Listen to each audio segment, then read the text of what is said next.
20h, 21h, c'est Storytelling en direct sur Fréquence ESJ. On retrouve Théo Grévin et ses ventes improbables. Après un ranch et une maison les semaines dernières, vous continuez, Théo, à vous spécialiser dans l'immobilier, puisqu'on s'intéresse ce soir à un village, mais un village désert, abandonné, personne n'y habite et le passif de l'acheteur fait presque aussi peur que le village lui-même. Dans les années 1990, près de 20 familles habitaient là. Il y avait une boulangerie, une piscine municipale, même une école. Mais quelques années plus tard, exode rural, tout ça vous connaissez, les gens se sont rendus compte qu'ils habitaient à Courbefy, Courbefy dans le Limousin. Bah c'est très bien Courbefy dans le Limousin. Mais non, à partir de là, ils ont compris qu'ils vivraient comme au 15e siècle longtemps. Non, je peux pas vous laisser dire ça. Dans leur village, s'ils montaient pas dans les grandes villes, alors ils ont débarqué. Ouah, c'est laid. C'est EDF, c'est ça qui fait marcher les télés. Alors c'était peut-être pas aussi marqué que dans le film Les Visiteurs, hein. Le problème c'est qu'ils ont laissé leur village complètement abandonné du coup. Tout le village était à vendre en fait. À l'époque il y en a qu'un qui reste, Bernard, le maire du village. Bon Bernard.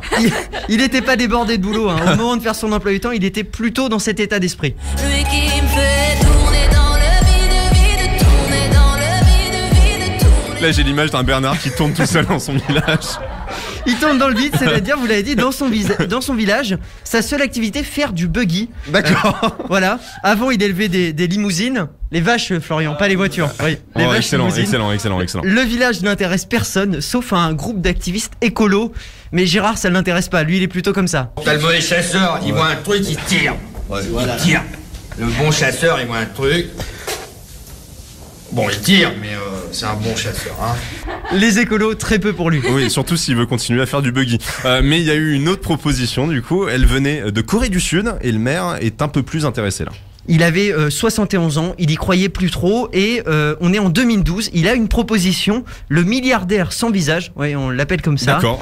Achète le village pour 500... C'est hyper stylé comme surnom par contre. Oui, c'est pas mal. Et il l'achète pour 520 000 €. C'est pas cher. Non, pas très cher, mais bon, en même temps, le village, il y avait personne depuis. Oui, c'est vrai. On ne connaît pas son nom, il est milliardaire, pas écolo. Bref, déjà, il remplit toutes les cases.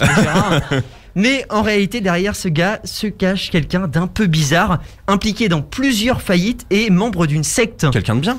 Oui, voilà. Non, c'est pas la secte de Xavier Dupont de Ligonnès, c'est une autre. D'accord. Mais ça reste une secte quand même. Et le maire du village déchante vite fait car sa commune, elle a déjà été vendue à l'homme d'affaires. Et le milliardaire, il s'appelle Yoo Bwing-yeon. Je ne sais pas très bien parler coréen, mais il est mort très rapidement en fait après avoir acheté le village. Retrouvé mort en Corée du Sud dans son potager, décomposé à côté du compost. D'accord. Ouais, c'était noté. J'ai préféré le dire. Voilà. Le village de Couberfy va redevenir invisible, enfin comme avant en fait. Et Gérard, il est toujours seul. Et pour ceux que ça intéresse, le village est donc de nouveau à vendre 800 000 €. Cette fois-ci, ils ont augmenté un petit peu. Ils ont augmenté le prix, c'est bizarre. Faudra demander des renseignements à Gérard. Alors pas besoin de notaire là-bas, il faut directement contacter le maire Gérard, donc qui roule en buggy. Vous l'avez compris. Merci Théo Grévin. 20h, 21h, c'est Storytelling en direct sur Fréquence ESJ.